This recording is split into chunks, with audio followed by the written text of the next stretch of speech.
जनसंख्या एवं नगरीकरण से ये मेरा 7वां वीडियो है। इससे पहले मैं 6 वीडियोस को अपलोड कर चुका हूँ। साथियों, अगर आपने वीडियोस को नहीं देखा है तो एक बार हमारे चैनल को सबसे पहले सब्सक्राइब करिए, उसके बाद हमारे वीडियोस को, पुराने वीडियोस को देख सकते हैं।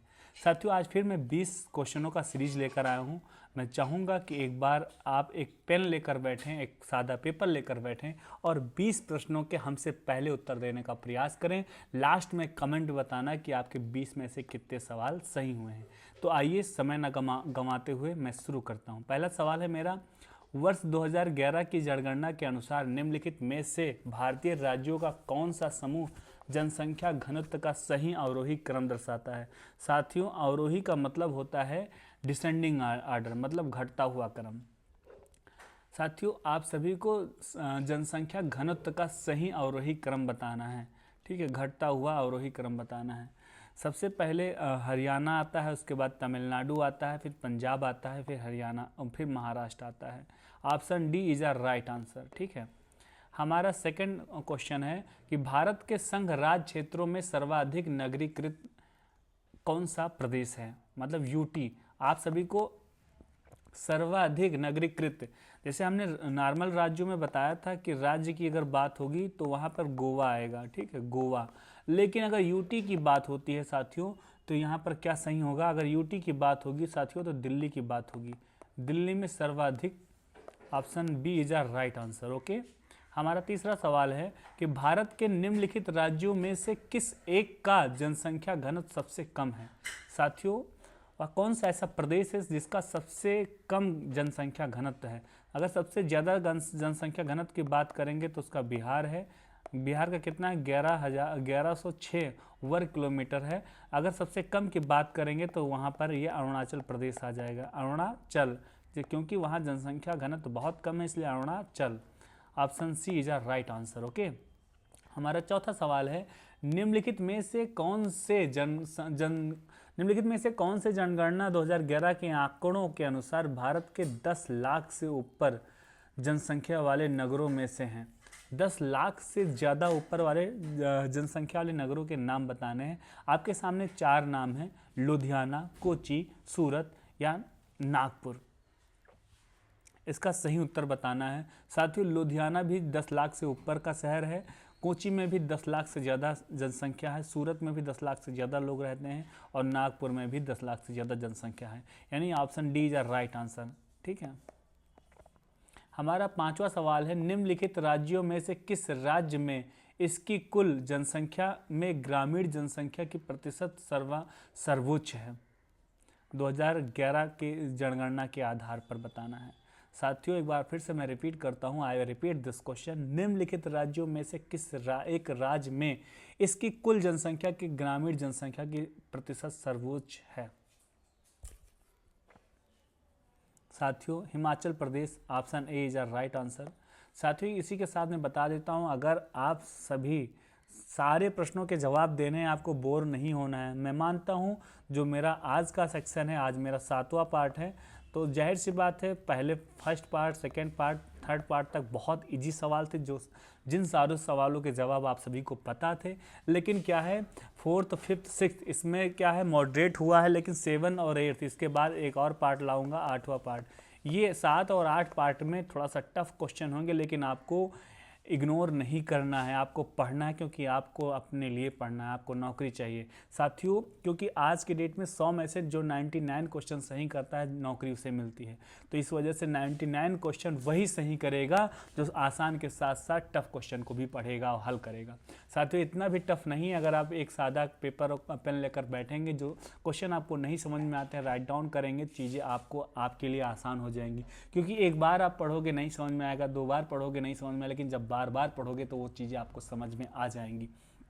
ठीक है, तो आइए शुरू करते हैं। लास्ट में आप कमेंट में बताना ज़रूर कि आपके 20 में से कितने सवाल सही हुए हैं। ठीक है, हमारा छठा सवाल है, भारत की वर्तमान आबादी में 65 वर्ष से अधिक आयु वाले व्यक्तियों की लगभग प्रतिशत कितना है? जो 65 वर्ष से अधिक आयु के लोग हैं, वो कितने प्रतिशत हैं हमारे भारत में? ठीक है, हमें इस सवाल का उत्तर देना है। साथियों, इसका सही जवाब होगा 5 से 6% लोग हमारे भारत में हैं जो 65 साल से ऊपर के हैं। ठीक है, हमारे सामने सातवां सवाल आ जाता है, भारत में राष्ट्रीय जनसंख्या नीति 2000 के अनुसार निम्नलिखित में से किस एक वर्ष तक जनसंख्या स्थिरता प्राप्त करने का हमारा दीर्घ अवधि लक्ष्य है? इसका सही जवाब है 2045। Option C is our right answer. Okay, हमारा आठवां सवाल है, भारत की जनगणना 2011 के आंकड़ों के आधार पर निम्नलिखित में से किस एक की जनसंख्या न्यूनतम है?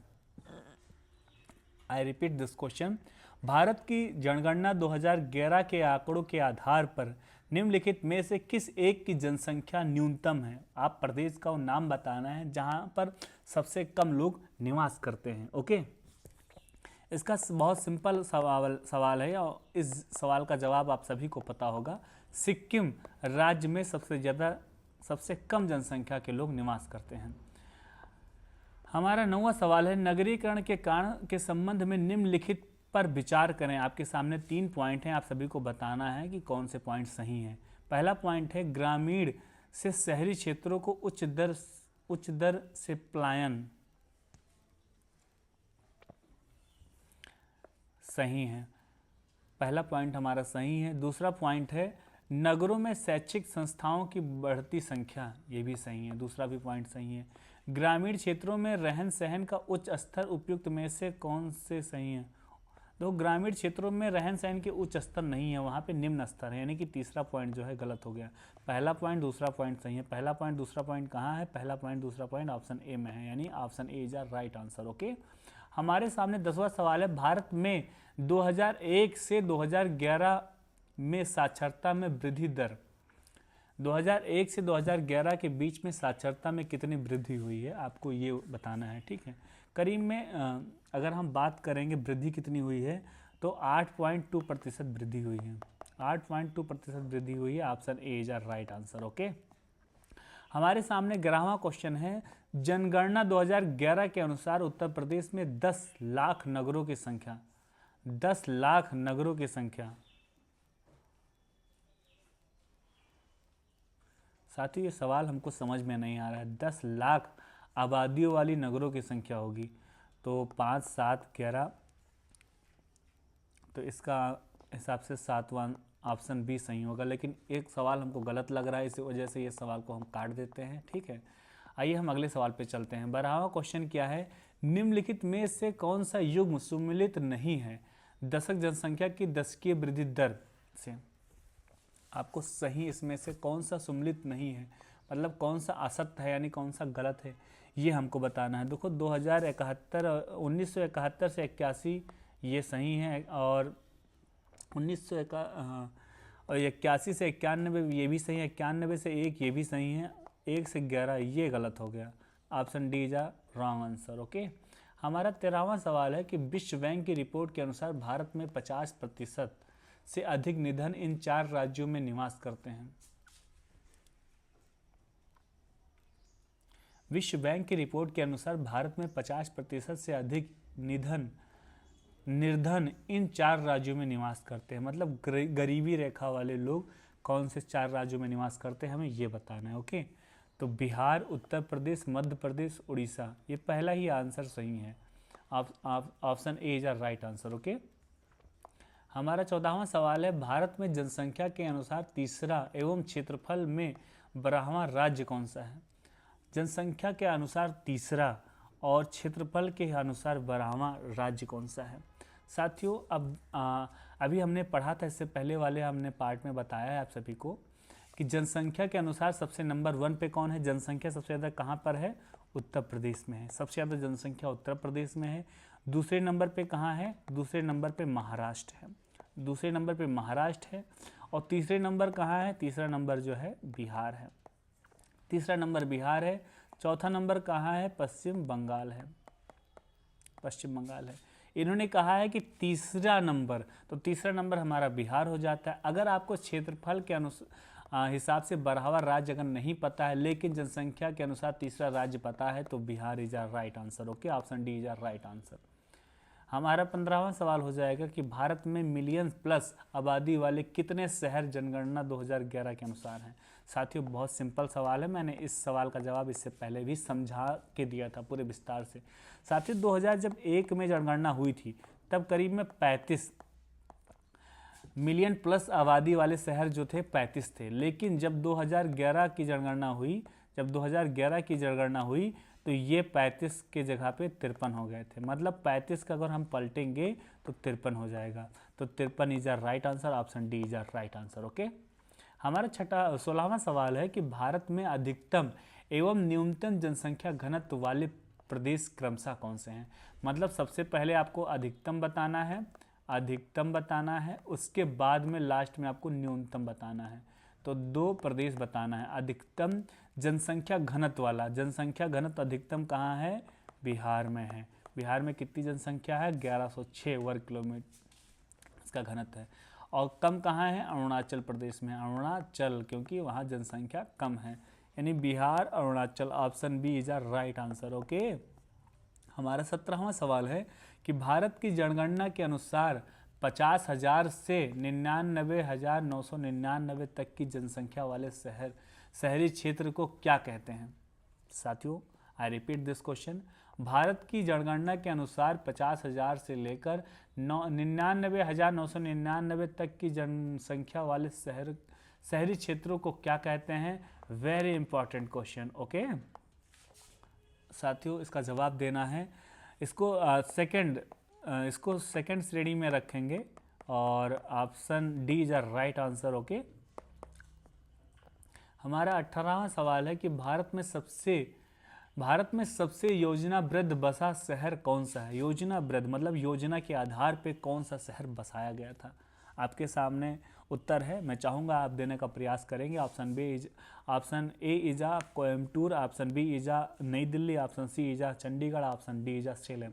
तो option C is our right answer, Chandigarh is our right answer. Okay, हमारा सेकंड लास्ट क्वेश्चन है 19, भारत में जनसंख्या घनत्व, भारत की जनसंख्या घनत्व निरंतर बढ़ती जा रही है, ये सही है। लगभग स्थिर है, ये गलत हो जाएगा। कुछ कम है, ये भी गलत हो जाएगा। पहले बढ़ा फिर 19 से पश्चात घटा, ये भी गलत हो जाएगा। यानी option A is our right answer. Okay, हमारा ये आज का लास्ट क्वेश्चन है, 20वां क्वेश्चन, भारत में नगरीय जनसंख्या की सर्वाधिक दशकीय वृद्धि प्रतिशत में पाई गई। मतलब भारत की नगरीय जनसंख्या की सर्वाधिक दशकीय वृद्धि प्रतिशत में पाई गई तो कौन से सन में पाई गई थी, आपका इसका उत्तर देना है। तो 1991 से लेकर 2001 के बीच की जो जनगणना हुई थी, इसी में सर्वाधिक पाई गई थी। Option D is right answer. Okay, इसी के साथ मेरे 20 सवाल कंप्लीट होते हैं। मैं चाहूँगा कि एक बार आप कमेंट में हमें बताएं कि 20 में से आपके कितने सवाल सही हुए हैं। साथियों अगर आपको नहीं समझ में आया है, कुछ क्वेश्चन ऐसे थे जो थोड़ा सा टफ था, तो मैं कहूँगा एक बार फिर से स्पीड बढ़ा के वीडियोस को देख ले, रिवाइज कर ले, ताकि आपके सारे डाउट क्लियर हो जाएं। ओके, इसी के साथ मैं आप सभी को एक होमवर्क दूंगा। होमवर्क मेरा वही सिंपल सा पुराना होमवर्क है कि हमारा जो है जनगणना की शुरुआत किसने की थी, भारत में जनगणना की शुरुआत किसने की थी, आपका इसी का उत्तर देना है। उत्तर कहाँ देना है, कमेंट बॉक्स में देना है। और जो सही उत्तर देगा, सबसे पहले उत्तर देगा, उसको मैं अपने तरफ से एक गिफ्ट दूंगा। ओके, उसी के साथ में आप सभी को कमेंट में बताना है, कमेंट में एक होमवर्क है वो बताना है। उसके बाद में 20 क्वेश्चन में से आपने कितने सवाल किए ये बताना, तथा आपके पास अगर कोई ऐसा टॉपिक है जिससे आप हिचकिचा रहे हैं तो मैं बताएंगे, तो मैं उस पर एक ट्रिकली वेज, एक मेथड वेज एक टॉपिक बनाऊंगा और वीडियोस बनाऊंगा, आप सभी को बताने का प्रयास करूंगा। अगर वीडियो अच्छी लगी है तो लाइक करिएगा, अपने यारों दोस्त साथियों भाई बहन को जरूर शेयर करिएगा ताकि वो भी चीज़ों को सीख सकें। ठीक है, आप हमारे चैनल पे पहली बार जुड़े हैं तो चैनल को सब्सक्राइब करिएगा। मैं महाबली से प्रार्थना करूंगा आपको साहस दे, हिम्मत दे, सामर्थ्य दे, आप मन लगा के पढ़ाई करें, आपको जल्दी नौकरी मिले, आपके घर में जल्दी खुशियाँ आएँ। जय हिंद, वंदे मातरम।